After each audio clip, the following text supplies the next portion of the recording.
Bonjour. En ce début d'année 2024, nous avons une série de rappels auxquels nous devons prêter beaucoup d'attention.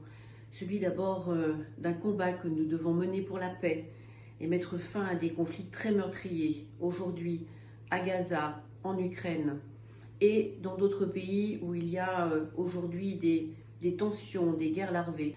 Et nous avons aujourd'hui des combats, un combat féministe que beaucoup d'entre nous mènent depuis longtemps, à l'image de celles qui se sont engagées avec conviction et qui ont permis d'avancer pour les droits des femmes.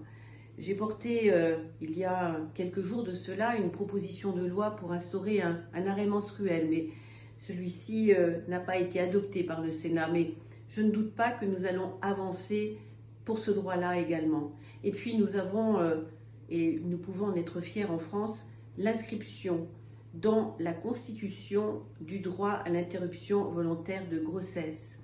Il est important aujourd'hui, au vu de ce qui se passe, des développements dans certains pays où l'on voit à chaque fois les droits des femmes qui sont remis en question dès lors qu'un régime autoritaire se met en place, eh bien, nous allons donner l'exemple. Je crois que la France, et nous pouvons être fiers, est ce pays des Lumières qui finalement ouvre la voie et nous l'ouvrons pour mettre dans le marbre, inscrire dans le marbre véritablement, le marbre, c'est-à-dire le texte de notre Constitution, le texte fondamental, ce droit important pour les femmes de pouvoir disposer de leur corps.